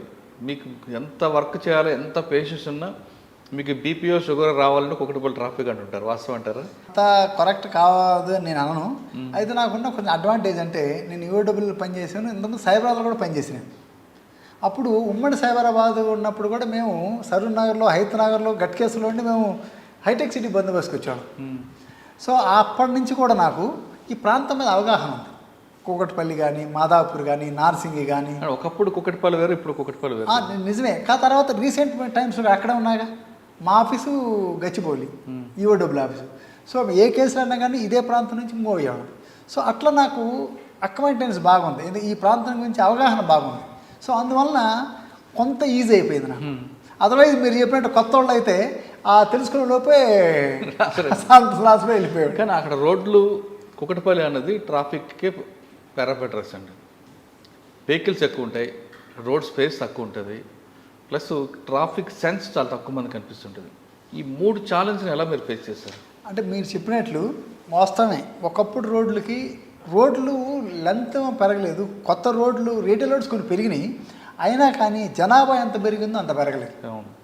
సో అయితే ఇప్పుడు ప్రజెంట్ సిపి అవినాష్ మంది సార్ డీసీపీ ట్రాఫిక్ ఉన్నప్పుడు ఆయన ఏం చేశారంటే ఏదైతే జేఎన్టీ ఉంది కదా ఆ జేఎన్టీ దగ్గర మీకు గుర్తుండి ఉంటుంది దాదాపు 1/2 అవర్ 45 మినిట్స్ అయిపోయేది ఏది సిగ్నల్లో. అవును. అయితే ఆయన ఉన్నప్పుడు ఏం చేశారంటే గ్రేట్ థింగ్ ఏం చేశారంటే అక్కడ ఒక టెంపుల్ ఉంటే ఆయన టైంలో ఆయన వెనక జరిపించి ఆడిని జంక్షన్ కాకుండా దాన్ని ఓన్లీ పెడెస్ట్రియన్స్ మాత్రమే క్రాసింగ్ పెట్టించి మిగతాది క్లోజ్ చేసి యూటర్న్ ఓపెన్ చేశారు. దానివల్ల ఏమైందంటే అక్కడ అరగంట 45 మినిట్స్ పెట్టేది జస్ట్ ఓన్లీ ఫ్యూ సెకండ్స్కి అయిపోయింది. Only 30 seconds only pedestrian cross చేయడానికి మాత్రమే ఇచ్చేది, అదర్వైజ్ మూవ్ అవుతానే ఉంది. సో అది ట్రమండస్ చేంజ్ అది నిజంగా. యాక్చువల్ నేను లేని సార్ ఉన్నప్పుడు నేను ట్రాఫిక్ ఉన్నప్పుడు దీని గురించి అందరూ కూడా చెప్పుకుంటున్నాను కాబట్టి ఇని నేను చెబుతున్నాను వాస్తవానికి. సో అది ఆ చేంజ్ అనేది చాలా అక్కడ ట్రాఫిక్ మొత్తాన్ని కూడా రెగ్యులర్ అయిపోయింది అక్కడంతా చాలా రెగ్యులర్ అయిపోయింది. యూ టర్న్ అనేది ఒకటి, ఫ్రీ లెఫ్ట్ అంటే 2 పెట్టడంతో మీరు చెప్తున్నట్లుగా క్లియర్ అయింది చాలా. కానీ మీరు రైతు బజార్ దగ్గర తీసుకుంటే జాయింట్ ట్రాఫిక్ పోలీస్ స్టేషన్ నుంచి మీరు హైటెక్ సిటీ వెళ్ళాలంటే ఆ రోడ్డు మాత్రం బాగు చేయడం ఎవరి తరం కాదు. అంటే ప్లస్ ఈ సర్వీస్ రోడ్ తీసుకున్నా ప్రతిదీ కూడా ట్రాఫిక్ అంతా పార్కింగ్ అంతా రోడ్డు మీద కనిపిస్తుంటుంది. మీరు చెప్పినట్టు రైతు బజార్ దగ్గర ఏదైతే ఉందో రైతు బజారు ఏదైతే లోపల ఇప్పుడు ఆల్రెడీ కొత్తగా కట్టక ముందు మీరు అన్నట్టు ఉండేది, అప్పుడు కొంచెం ఇబ్బందులు ఉండేవి. కట్టిన తర్వాత ఏం చేసామంటే ముందుకు వచ్చేవాళ్ళం కొంచెం రిస్ట్రిక్ట్ చేసాం, వెనక జరిపాం. ఆ యూటర్న్ కూడా కరెక్ట్గా దాని ఎదురు కాకుండా యువతలు తీసుకున్నాం. సో దానివల్ల ఏమైందంటే వాళ్ళని కొంచెం వెనక జరిపినందువలన వాళ్ళ పార్కింగ్ కూడా ఒక సైడ్ ఇచ్చాం. దానివల్ల కొంత అంటే కంప్లీట్గా ఈజీగా లేదు, బట్ కొంచెం బెటర్ అయింది. కానీ సర్వీస్ రోడ్లు మాత్రం పార్కింగ్ రోడ్డు మీద ఉంటున్నాయి కదండి. ఏ సెల్లార్లో ఉండాల్సిన వెహికల్స్ అన్నీ కూడా రోడ్డు మీదకి వస్తున్నాయి. అప్పుడు దానికి మేము కొంచెం ఎన్ఫోర్స్మెంట్ చేసాము, బట్ కొంత బెటర్ కానీ బట్ కంప్లీట్గా అయిందని నేను చెప్పను. ఎందుకంటే ఇంత పాపులేషన్లో పోలీసు అనేది మన పబ్లిక్లో చేంజ్ రావాలి, పబ్లిక్లో చేంజ్ వచ్చినా అక్కడ పార్క్ చేయడానికి ప్లేసు కేటాయించాలి. సో అవి 2 లేనప్పుడు కొన్ని జరుగుతుంటాయి. బట్ మనం ఏం చేసామంటే ఉన్న దాంట్లోనే కొన్ని మీరు అన్నట్లు ఈ సర్వీస్ రోడ్డు చిన్న గల్లీ రోడ్లు అయితే ఉంటాయో వాళ్ళు మొత్తం ఆక్యుపై చేసిన అట్లా కాకుండా ఆటోలు ఉంటే ఆటోలు ఆక్యుపై చేయకుండా మేము ఒక సింగిల్ లైన్ పెట్టించాం. సింగిల్ లైన్ పెట్టించి మొత్తం రోడ్డు మొత్తం ఆక్యుపై కాకుండా థరోఫేర్ పెట్టాం, ఒక కారు వెళ్ళటానికి వెహికల్స్ వెళ్ళటానికి. సో దానివల్ల 1 by 1 వెళ్ళటం వల్ల అంతకుముందు ఏం చేసేవాళ్ళు ఒక ఆటో పక్కన ఆటో పెట్టేవాడు, ఇప్పుడు ఏం చేస్తారు ఆటో వెనక ఒకటి పెట్టడం జరిగింది. సో దానివల్ల కొంత ఈజీ అయిపోయింది. ట్రాఫిక్ సెన్స్ ఉంది అనుకుంటారు పబ్లిక్లో అండి? నేను ఉందని అంటే అందరికీ లేదని చెప్పను, అట్లని అందరికీ ఉందని చెప్పను. ఎందుకంటే కొంతమంది పద్ధతిగానే ఉంటారు, ప్రతి దాంట్లో కూడా సొసైటీ కాబట్టి ఇది. కొంతమంది ఇట్లా ట్రాఫిక్ సెన్స్ ఉంటే ఆ న్యూసెన్స్ ఉంటుంది కదండి. ట్రాఫిక్ అంటే అదే కొంతమంది అట్లా ఉంటారు, కొంతమంది ఇట్లా ఉంటారు. సో ఓకే సరే, ట్రాఫిక్లో 3 ఈస్ ఉంటాయండి. 3 ఈలో మీకు ఏ ఇష్టం? ఎన్ఫోర్స్మెంటా, ఎడ్యుకేషనా, ఇంజనీరింగ్? Enforcement, engineering. ఇంజనీరింగ్ అంటే మీది కాదు, మాది కాదు. ఈ రెండిట్లో ఎన్ఫోర్స్మెంట్ ఎడ్యుకేషన్ ఇంపార్టెంట్. నేను ఐ లైక్ ఎడ్యుకేషన్ ఉంది. ఎడ్యుకేట్ చేసిన తర్వాత నేను ఎన్ఫోర్స్ చేయాలనుకుంటాను. ఎందుకంటే ఇప్పుడు మన కంట్రీ కండిషన్స్ ప్రకారం అసలు యాక్చువల్గా ఆర్టీఓ ఉంటుంది. ఆర్టీఓకి అసలు మధ్యవర్తి ఏంది అసలు? So I should not comment అని ఇట్, ఎందుకంటే ఇది నా పరిధి కాదు, నేను మాట్లాడకూడదు కూడా. కానీ ఇప్పుడు ఎవరైతే లైసెన్స్ ఇచ్చే వ్యక్తి అతన్ని పర్సనల్గా ఇంటర్వ్యూ చేసి అన్నింటిలో గెట్ త్రో అయిన తర్వాత అతను లైసెన్స్ ఇస్తే అప్పుడు అతనికి మీరు అన్నట్టు వాడికి నాకు ఈ విషయాలను నేను పాటించాలి, నీ ఈ రకంగా డ్రైవింగ్ చేయాలి, లెఫ్ట్కి వెళ్తే లెఫ్ట్ ఇండికేటర్, రైట్కి అయితే రైట్ ఇండికేటర్. ట్రాఫిక్ రూల్స్ తెలియదు కదా సార్ వాళ్ళకి తెలియనందువల్ల మీరు అన్నట్లు ఈ లైసెన్స్ ఎవరికైతే వాళ్ళకి ఇచ్చినందువలన రైట్ పర్సన్స్కి ఇచ్చినందువలన ఇవన్నీ కూడా కారణాలు. లైసెన్స్ అథారిటీ కనుక పర్ఫెక్ట్గా ఉండి ఇది కనుక రైట్ పర్సన్స్కి వాళ్ళు టెస్ట్ కండక్ట్ చేసి ఆ టెస్ట్లో పాస్ అయిన కనుక ఇస్తే ఇంత ఇష్యూస్ ఉండవు. అసలు ఏ డ్రైవింగ్ లైసెన్స్ ఇచ్చే వాళ్ళకే లైసెన్స్ ఉండదండి. ఆ డ్రైవింగ్ లైసెన్స్ నేర్పుతుంటాడు. ఎప్పుడైతే చూసారు కార్లో వీడి కాళ్ళు అక్కడ బ్రేక్ దగ్గర ఉంటాయి, అమ్మాయి చేతిలో అబ్బాయి చేతిలో స్టీరింగ్ ఉంటుంది. ఒక ప్యాకేజ్ మాట్లాడుకుంటాడు, ఆ ప్యాకేజ్లో లైసెన్స్ అన్నీ వాడే ప్రొవైడ్ చేస్తా అంటాడు. అదే బాధాకరమైన విషయం. మన దగ్గర ఆ సిస్టమ్ కనుక మారి కరెక్ట్గా లైసెన్సింగ్ పద్ధతి కనుక మారితే ఇప్పుడు యూఎస్ లాంటి ప్రదేశాల్లో వాళ్ళు పక్కా ప్రిపేర్ అయ్యి వెళ్తారు. ఎగ్జామ్గా మనం కనుక ఒక ఎగ్జామ్కి ప్రిపేర్ అయ్యి వెళ్తామో అదే రకంగా వాళ్ళు ఒక ఎగ్జామ్ ప్రిపేర్ అయినట్టు డ్రైవింగ్ టెస్ట్ కూడా ప్రిపేర్ వెళ్తారు. ఎగ్జాంపుల్ అంటే మా అమ్మాయి మా అబ్బాయి అక్కడే ఉన్నారు, వాళ్ళకి లైసెన్స్ తీసుకున్న వాళ్ళు చెప్తున్నారు మన దగ్గర వాళ్ళకి ఇక్కడ లైసెన్స్ తీసుకున్నారు, అక్కడ లైసెన్స్ తీసుకున్నారు. కానీ ఇక్కడ కన్నా అక్కడ ఎక్కువ భయం ఉంటుంది వాళ్ళకి. అక్కడ భయం. ఒక లేడీకి లైఫ్ టైంలో లైసెన్స్ రాలే ఆమెకి. ఏంటంటే అక్కడ రూల్స్ అక్కడ స్ట్రిక్ట్గా ఉంటాయి కాబట్టి మన దగ్గర అసలు ఎవరైనా లైసెన్స్ రాని వాళ్ళు ఉన్నారంటే ఎవరు ఉండరు మన దగ్గర, కనపడడం కూడా కనుక పొరపాటును కూడా. సో ఈ లైసెన్సింగ్ ఇచ్చే సిస్టమ్ కొద్దిగా మార్చుకొని రైట్ వేలో కనుక కరెక్ట్గా టెస్టింగ్ కంప్లీట్ అయ్యి పాస్ అయిన వాళ్ళు కనుక ఇచ్చినట్టే కొంత ఇటువంటి తగ్గే అవకాశాలు కూడా ఉంటాయి. ఓకే, ట్రాఫిక్ తర్వాత అంటే ట్రాఫిక్ తర్వాత నేను సైబర్ సెక్యూరిటీలోకి వెళ్ళాను. ఆ వికారాబాద్లో పనిచేసి కొంత షార్ట్ పీరియడ్. ఆ తర్వాత బాలనగర్ వచ్చి బాలనగర్ అనగానే గతంలో ఇండస్ట్రియల్ ఏరియా, గతంలో రియల్ ఎస్టేట్ ఉండేది, తర్వాత ఇండస్ట్రియల్ ఏరియాకి వచ్చింది. ఇప్పుడు ఎలాంటి క్రైమ్ ఉంటుందండి బాలనగర్లో?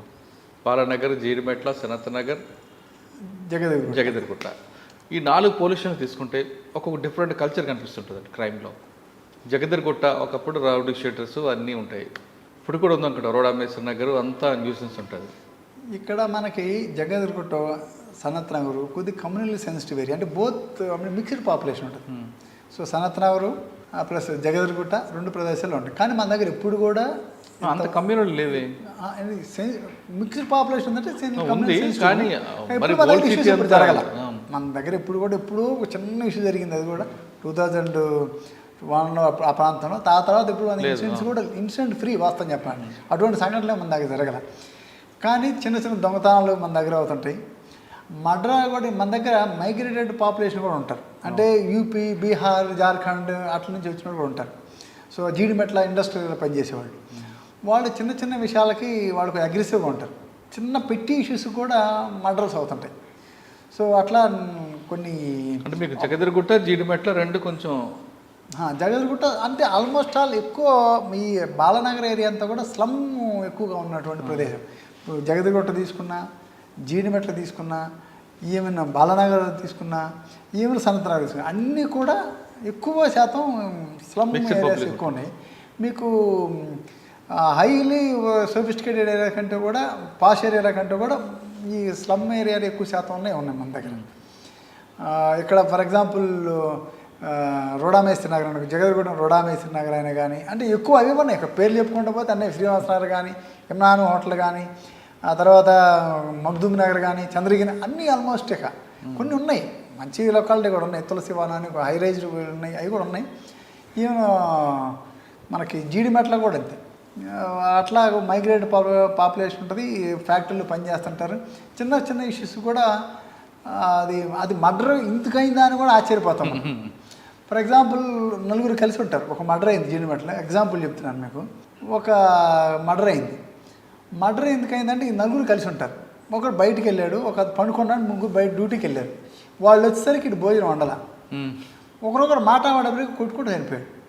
అటువంటి సంఘటనలు కూడా జరుగుతున్నాయి. అది సిల్లీ రీజన్స్ మర్డర్ అవుతాయి. మీరు చెప్తున్నట్లుగా మొత్తం పార్టీ అంతా కూడా అదర్ స్టేట్ మైగ్రేట్ వస్తారు, వాడు చంపి పారిపోతాడు, వాడు పట్టుకు రావడం కష్టం అవుతుంది కదా. ఇది మీరు అన్నది కరెక్టే. కానీ మేమేం చేస్తామంటే ముందుగానే ఎప్పుడైనా అవేర్నెస్ కాల్ పెట్టేటప్పుడు, ఎవరైనా మీరు ఎంప్లాయీగా చేర్చుకునేటప్పుడు తప్పనిసరిగా అతనిది ఆధార్ కార్డు, వాళ్ళ బంధువులకు సంబంధించిన ఆధార్ కార్డులు, ఫోన్ నెంబర్ తీసుకుని పెట్టుకోండి అని సలహా ఇస్తాం ముందుగానే. సో దాని ద్వారా మనకేమైందంటే కొంత ఇన్ఫర్మేషన్ అయితే దొరుకుతుంది. అది అదర్వైజ్ మీరు అన్నట్టు వాడు పోతే దొరకడు, అసలు దొరకడు. వాడు అక్కడికి వెళ్తాడో తెలియదు, ఇంకెక్కడికైనా వెళ్ళొచ్చు. యాక్చువల్ అట్లా కూడా మీరు అన్నట్లు వాళ్ళందరూ కలిసి కూడా రైల్వే స్టేషన్కి వెళ్ళారు. నేను చెప్పిన కేసులు 2 రోజుల నుంచి రైల్వే స్టేషన్కి వెళ్తున్నాడు, పోలీసులు వెళ్తారని గమనిస్తున్నాం. మేము మఫ్టీలో పోయి అక్కడ వాచ్ చేస్తున్నాం వాళ్ళని కూడా, మేము కూడా వాళ్ళతో వాళ్ళని తీసుకొని పోయి. సో వాడు 3rd డే దొరికాడు మాకు. వాడు ఫోన్ ఆన్ చేస్తాడు, ఆఫ్ చేస్తున్నాడు. థర్డ్ డే ఉంటున్నాడు కానీ ఆఫ్ చేస్తాడు. మనం వస్తారు అని చూస్తే 3rd డే దొరికాడు మాకు. అంటే వాడు వస్తున్నాడా? లేదు, రైల్వే స్టేషన్లో ఉన్నాడు. ఏంటంటే ఎవరైనా గమనించకపోతే పోదాం అని ఉద్దేశం. అట్లా ఇక్కడికి వచ్చాక మీకు మంచి కేసుని చెప్పండి. ఒకటి మన ట్రాన్స్జెండర్ కేసు ఒకటి అయింది, అది కొంచెం సెన్సేషనలే. జగదగిరిగుట్టలో సాగర్ లేదు, అది that comes under Sanath Nagar. Recent డేస్లోనే అయింది. వాడు సాగర్ సింగ్ అని బాలనగర్ ఏరియాలో ఉంటాడు, వాడు అసోసియేట్స్ కూడా ఉన్నారు. వాళ్ళు ఈ ట్రాన్స్జెండర్ని కొంచెం వాళ్ళని థ్రెట్ చేసి డబ్బులు తీసుకుని ఉంటారు. సో ఆ సమయంలో ఆమె డబ్బులు ఇవ్వకపోతే వాళ్ళు కుట్టి కొడుతుంది. ఆమె రైలు గ్రౌండ్ తీసుకుని కొడితే చనిపోతుంది ఆమె. సో దాంట్లో చాలా ఎఫర్ట్స్ పెట్టి వాడంతకుముందు చాలా 10 కేసులో ఉన్నాడు వాడు షీట్స్ కూడా ఓపెన్ చేసి నేను వచ్చినాకనే. లీడ్ ఎక్కడ వచ్చిందండి? లీడు ఏదైతే వాడేం చేసాడు, వాడి వీడియో కూడా తీసాడు ఒకడు పక్కన ఉన్నాడు. అసోసియేట్స్ మనం క్యాచ్ చేసేసరికి ఆ వీడియో కూడా దొరికింది. దాని ద్వారా మనం క్యాచ్ చేయడం జరిగింది. తర్వాత మనం ఏదైతే సీసీటీవీ ఫుటేజ్ ఉంది కదా, ఎవరెవరు వెళ్తున్నారు, ఎక్కడికి వెళ్తున్నారు, బండి మీద వెళ్తున్నా, సీసీటీవీ ఫుటేజ్ అనేది it's tremendous advantage the police and the public also. So దాని ద్వారా మనం క్యాచ్ చేయడం జరిగింది. అసలు అదర్వైజ్ వాడు అసలు దొరకడు. సో వాడి ఇంతకుముందు పీటీ యాక్ట్ వేసాం, ఇప్పుడు ఆల్రెడీ జైల్లోనే ఉన్నాడు, ప్రజెంట్ జైల్లోనే ఉన్నాడు. సార్ ఫైనల్గా మనం సైబర్ క్రైమ్కి వద్దామండి. సైబర్ క్రైమ్ అనేది వాడు ఎక్కడో కూర్చుంటాడు, ఫోన్లోనే చేస్తుంటాడు, వీళ్ళు మోసపోతుంటారు. మోసపోయిన తర్వాత మీ దగ్గరకు వస్తారు, లబోదివ్వమంటారు. మీరు పట్టుకోవడానికి ప్రయత్నం చేస్తారు, కానీ దొరకరు. వాళ్ళు దొరికిన రికవర్ కావడం ఇంకా కష్టం. అసలు జరగకుండా ఉండాలంటే ఏం చేయాలండి? జరగకుండా ఉండాలంటే ఎప్పుడు కూడా మనిషికి నేరం ఎక్కడ జరిగిద్ది, ఎక్కడ మోసపోతుంటే ఆశ. ప్రతి ఒక్కడు కూడా ఎవరికైనా కానీ ఏ మనిషికైనా కానీ ఎక్కడ దెబ్బతింటాడంటే ఆశతో దెబ్బతింటాడు. సో ఇప్పుడు లోన్ యాప్స్ అని ఉన్నాయి, అవసరం వాడికి, కొన్ని అవసరాల కోసం తీసుకుంటారు. కాదు దాన్ని ఏం చేస్తాడు, అవసరం కోసం తీసుకున్న వాడు తీసుకున్న తర్వాత double payment, triple payment pay చేయమంటాడు.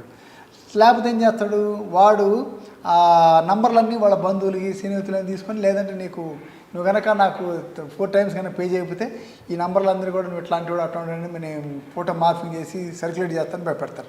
ఇది ఒక టైప్. ఇన్వెస్ట్మెంట్ ఫ్రాడ్ ఒకటి ఉంటుంది. సో మీరు ఒక 10,000 పెట్టండి, నువ్వు ఆ వర్క్ కనుక చేసినట్టే నీకు 15 వస్తాయి, 20,000 వస్తాయి, అట్లా లక్షలు కట్టుకుంటూ పోతుంటారు. అదొక టైప్. దాని తర్వాత ఓటీపీ ఫ్రాడ్ ఉంటుంది. ఆ ఓటీపీనే పాపం ఇప్పుడు కొంచెం అవేర్నెస్ వచ్చింది, ఓటీపీ కూడా షేర్ చేయటం లేదు, అదొకటి. తర్వాత అన్నోన్ లింక్స్ వస్తాయి వాట్సాప్కి. అన్నోన్ లింక్స్ ఎప్పుడు కూడా పొరపాటున కూడా మనం క్లిక్ చేయకూడదు. అన్నోన్ లింక్ కనుక క్లిక్ చేసామంటే మన డేటా మొత్తం కూడా ట్రాన్స్ఫర్ అవుతుంది. తర్వాత ఎప్పుడు రకరకాలు వచ్చినాయి. వాట్సాప్ కాల్ చేస్తుంటే కూడా మనం ఏదైతే స్క్రీన్ కొన్ని యాప్స్ వచ్చినాయి, మనం ఏదైతే ఆపరేషన్ చేస్తామో ప్రతిదీ కూడా ఎదుటోడు చూడగలుగుతున్నారు. మన ఫోన్ని ఎదుటోళ్ళు యాజ్ ఇట్ ఈస్గానే మనం ఆపరేషన్ చేస్తుంటే వాళ్ళు కూడా అతను ఆపరేషన్ చేసి చూడగలుగుతున్నారు. సో ఆ యాప్స్ చేసేటప్పుడు ఎప్పుడు కూడా వాళ్ళతో మనం కంటిన్యూగా కమ్యూనికేట్ చేయటం కానీ ప్రలోభాలకు పడటం కానీ చేయకూడదు. తర్వాత ఫెడెక్స్ ఫ్రాడ్ ఇంకోటి ఉంటుంది. అంటే మీకు ఒక కొరియర్ వచ్చింది, మేము ఓటీపీ చెప్పండి, లేకపోతే ఇంకా ఇట్లా ఉంది దాని స్కాన్ చేయండి అని చెప్పి అట్లా కూడా మోసాలు జరుగుతున్నాయి. సో సార్ ఇంకొకటి ఏపీకే ఫైల్ మీద వస్తున్నాయి, క్లిక్ చేయమంటారా?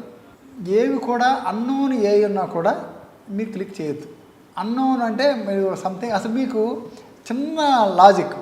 ఇప్పుడు ఏం చెప్తుంటారు, గూగుల్ మ్యాప్స్ ఉంటాయి, మీరు రివ్యూ చేయండి, ప్రతి రివ్యూకి లేకపోతే సినిమాకి రివ్యూ చేయండి, మీకు ప్రతి రివ్యూకి 50 రూపాయలు యాడ్ చేస్తూ ఉంటారు.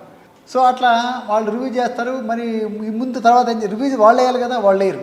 ఒకవేళ వేసినా కూడా ఏం చెప్తుంటారు, స్క్రీన్ మీద మీకు వేసినట్టు చూపిస్తారు, కానీ అకౌంట్లో ఉండవు. మీరు స్క్రీన్లో చూసుకుని నాకు వచ్చింది కదా ఫీల్ అవుతుంది. దాని తర్వాత ఏం చేస్తారు, మీరు ఆ టార్గెట్ రీచ్ చేయాలంటే మీరు కొంత అమౌంట్ అందులో పే చేయండి అంటారు. అట్లా వాళ్ళు పే చేయించుకొని మోసం చేస్తుంటారు. సో అట్లా ఇప్పుడు రివ్యూస్ అని అట్లా మోసం చేస్తుంటారు, ఫెడెక్స్ అని ఇట్లా మోసం చేస్తుంటారు, ఇన్వెస్ట్మెంట్ ఫ్రాడ్ని అట్లా మోసం చేస్తుంటారు. సో దాంతో పాటు ఒక్కొక్కరు ఎవరైతే అన్నోన్ లింక్లో షేర్ చేసినప్పుడు మీ ఫోటో అక్కడ మార్ఫింగ్ చేసి అట్లా కూడా సెక్స్టార్స్ అని, అంటే మీ ఫొటోస్ని న్యూడ్ పెడతాము లేకపోతే సెమీ న్యూడ్ పెడతామని చెప్పి అట్లా కూడా బ్లాక్మెయిల్ చేసి కూడా చేసేవాళ్ళు ఉంటారు. సో యాక్చువల్గా ఇటువంటి ఓఎల్ఎక్స్ ఫ్రాడ్ అని, ఓఎల్ఎక్స్ ఫ్రాడ్ వాళ్ళు ఎస్పెషల్లీ రాజస్థాన్ ఫేమస్. వాళ్ళు ఓఎల్ఎక్స్ ఫ్రాడ్స్ మీద దాని మీదనే నేరాలు చేస్తుంటారు. ఇన్వెస్ట్మెంట్ ఫ్రాడ్ ఉందనుకోండి, జార్ఖండ్ ఉంటుంది జామ్తారా అని, అది వెరీ ఫేమస్. ఆ తర్వాత ఇన్వెస్ట్మెంట్ ఫ్రాడ్లోనే ఢిల్లీలో, నోయిడా, వెస్ట్ బెంగాల్ ఈ ప్రాంతాలన్నీ కూడా వాళ్ళకి ప్రొఫెషనల్స్ ఇక్కడ. దాంట్లో విచిత్రమైన విషయాన్ని మీరు బిలీవ్ ఇట్ ఆర్ నాట్, వాళ్ళంతా 10th ఫెయిల్ అయినవాడు ఈ హైలీ ఎడ్యుకేటెడ్. విచిత్రమైన ఇంకా బాధాకర విషయం ఏంటంటే ఎవరైతే సాఫ్ట్వేర్ ఇంజనీర్స్ ఉంటారో మోసపోయారు వాళ్ళే. మొదట్లో ఒక 10th ఫెయిల్ అయిన వాళ్ళు 8th 9th చదువుకున్న వాళ్ళు పొలాల్లో పోయి కూర్చొని మాట్లాడాలంటే వీళ్ళు మోసపోతుంటారు. ఎగ్జాంపుల్ ఒకటి మాకు తెలిసిన అతను, ఆమె ఒక సాఫ్ట్వేర్ ఇంజనీర్, 24 lakhs నీకు లోన్ శాంక్షన్ అయింది, నీ ఓటీపీ చెప్పంటే చెప్పేసిందా, 25 lakhs ట్రాన్స్ఫర్ అయింది. సో దీనికి ఒకటి సరే నేరాలు జరుగుతాయి, నేరాలు జరిగిన తర్వాత మనం ఏం చేస్తే మన అమౌంట్ పోకుంటుందని తెలుసుకోవడం చాలా ఇంపార్టెంట్. సో దాంట్లో 1930 1930 ఆ నంబర్ కనుక ఇమ్మీడియట్ కనుక మనం కనుక చేసినట్లయితే, కాల్ చేసినట్లయితే వాళ్ళు ఏం చేస్తారంటే ఒక అకౌంట్ నుంచి 10 అకౌంట్లు ట్రాన్స్ఫర్ అయినా కూడా ఆ అకౌంట్లు విత్డ్రా కాకపోతే పుట్ హాన్ హోల్డ్ చేస్తారు. అంటే విత్డ్రా కాకుండా ఉంటే మాత్రం ఆ అమౌంట్ అక్కడ ఫ్రీజ్ చేస్తారు ఇమ్మీడియట్గా ఇన్ఫర్మేషన్ పోయిన వెంటనే 1930 చేసినట్లయితే. సో అట్లా పుట్ ఆన్ హోల్డ్ అయిన అమౌంట్ ఎక్కడికి పోదు. సో అప్పుడు కనుక మీరు ముందు ఆ పని చేసిన తర్వాత పోలీస్ స్టేషన్కి వచ్చి కనుక కంప్లైంట్ కనుక లాడ్జ్ చేసినట్లయితే ఆ పుట్ ఆన్ హోల్డ్ అమౌంట్ ఏదైతే ఉందో ఆ అమౌంట్ని మీకు చిన్న ప్రాసెస్ చేసిన తర్వాత కొన్నిటికి కేసు చేస్తాం, కొన్నిటికి కేసు చేయకుండా కానీ ఆఫీసర్స్ ఇనిషియేషన్ తీసుకొని వాళ్ళ అమౌంట్ని విత్డ్రా చేసేట్టుగా విక్టిమ్ ఏదైతే వాళ్ళకి అందయ్యేట్టుగా ప్రాసెస్ అడాప్ట్ చేశారు. సో అదొకటి. ఇంకా అట్ట కూడా కాలేదనుకోండి, ఇంకొక నెంబర్ కూడా ఉంది, సైబర్ క్రైమ్ ఫారెస్ట్ నెంబర్. ఆ నెంబర్కి ఒకవేళ కాల్ చేసి ఆ ఇన్ఫర్మేషన్ అందులో పెట్టినా కూడా 1930 చేసినట్లే ఉంటుంది అది కూడా. సో ఆ రకంగా కూడా మీరు ఎవరైనా కానీ బాధ్యతలు ఉంటే దానికి చెప్పొచ్చు. Cyber crime 8712672222. సో ఈ నెంబర్ కాల్ చేసి చెప్పినా కూడా ఒకవేళ ఎప్పుడైనా కానీ 1930 ఎంగేజ్ వచ్చి, ఇప్పుడు ఏదైతే నేను మళ్ళీ ఇంకొకసారి రిపీట్ చేస్తాను, 8712672222. ఈ నెంబర్కి కూడా మీరు కనుక కాల్ చేసి మీరు ఏదైతే ఆ నెంబర్కి చెప్పాల్సిన ఈ నెంబర్కి చెప్పినా కూడా వాళ్ళు కూడా రిజిస్టర్ చేసుకొని సేమ్ అదే పోర్టల్కి వెళ్ళి ఎన్సిబి పోర్టల్ ఉంటుంది, ఎన్సిఆర్బి పోర్టల్ ఉంటుంది, ఆ పోర్టల్లోకి వెళ్ళి దాన్ని అమౌంట్ని ఏదైతే ఉందో హోల్డ్ చేయడం జరుగుతుంది.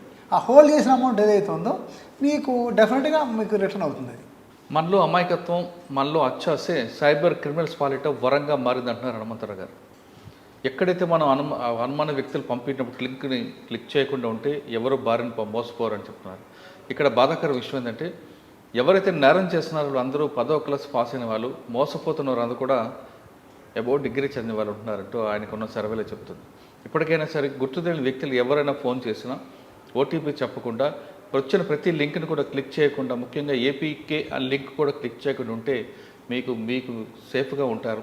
ఒకవేళ జరిగితే 1930తో పాటు సైబర్ క్రైమ్ సంబంధించిన సైబరాబాద్కి ఒక లింక్ ఉంది, నెంబర్ ఉంది. ఆ నెంబర్కి కాల్ చేసినా వెంటనే పోలీసు రిజిస్టర్ చేసుకుంటారు.